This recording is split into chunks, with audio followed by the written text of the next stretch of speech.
নমস্কার, আমি আপনাদের বন্ধু জয়তী আপনাদের সামনে আরেকবার দেবাদিদেব মহাদেব মন্দির থেকে আদ্যাশক্তিপীঠ থেকে আপনাদের কাছে আজকে এসে উপস্থিত হয়েছি। বেশ কিছু জিনিস জীবনে চলার পথে আলোচনার জন্যে আপনাদের কাছে আমি বারে বারে আসি।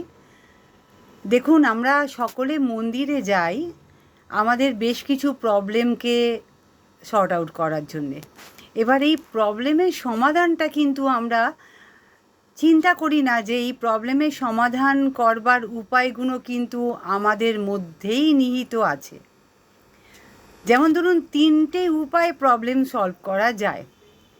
একটা করা যায় যে প্রবলেমটা আমাদের কাছে এসেছে জীবনে সেটাকে অ্যাকসেপ্ট করে নেওয়া, এটা 1 নম্বর। যদি আমরা অ্যাকসেপ্ট করে নিই তাহলে ওটা আমাদের কাছে আর প্রবলেম থাকে না। নাম্বার 2 হচ্ছে ওই প্রবলেমটাকে একদম রুট সমেত বার করে দেওয়া, মানে আমরা ওটাকে একদম ওই প্রবলেম থেকে পুরো বেরিয়ে গেলাম রুট সমেত, সেটা হচ্ছে দ্বিতীয়।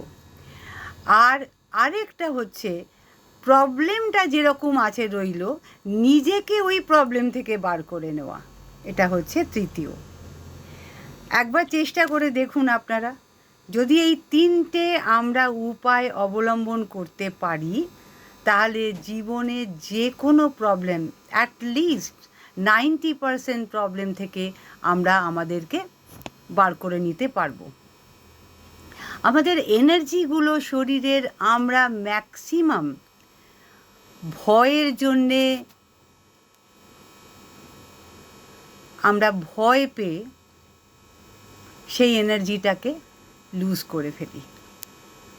আমি তো আপনাদেরকে রিকোয়েস্ট করব যে এনার্জিটা কোনো ভয়ের জন্যে বা ভয় পেয়ে বা ভয়ের কথা চিন্তা করে এনার্জি লুজ করা উচিত নয়। এনার্জিটা বরঞ্চ ভয় থেকে বেরিয়ে গিয়ে একটা প্রপার সলিউশন কী আছে সেই দিকে যদি নিয়ে যাই তাহলে অনেক তাড়াতাড়ি আমরা একটা পজিটিভ জায়গায় চলে যেতে পারি। শুধুমাত্র যদি আমরা বর্তমানে ধ্যান কেন্দ্রিত করি, অতীতে নয় বা ভবিষ্যতে নয়, তাহলে অনেক প্রবলেম থেকে আমরা বেরিয়ে যাব। অতীত নিয়ে যদি আমরা ধ্যান কেন্দ্রিত করি তাহলে অতীতে কি হয়েছে সেটার নেগেটিভ বা পজিটিভ দিক অনুযায়ী আমাদের বর্তমান কিন্তু চলছে না।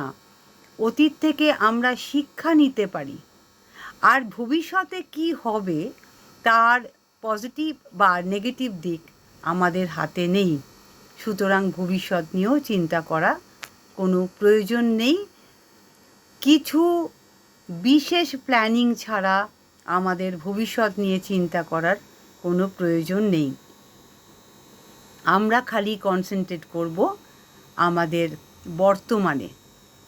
বর্তমানকে আমরা কি করতে পারি, কতটা পজিটিভ করতে পারি, কতটা হাস্যময় করতে পারি জীবন, কতটা আমাদের সঙ্গে যারা রয়েছেন তাদেরকে আরও মোটিভেট করতে পারি, নিজেদেরকে মোটিভেট করতে পারি, জীবনকে আরও ভালো এবং জীবনের রসকে আস্বাদন করবার মতো জায়গাতে আমরা নিয়ে যাই, তাহলে আমরাই উপকৃত হব। আমাকে সময় দেওয়ার জন্যে অনেক অনেক ধন্যবাদ। আপনারা সকলে খুব ভালো থাকবেন। আবার দেখা হবে। নমস্কার।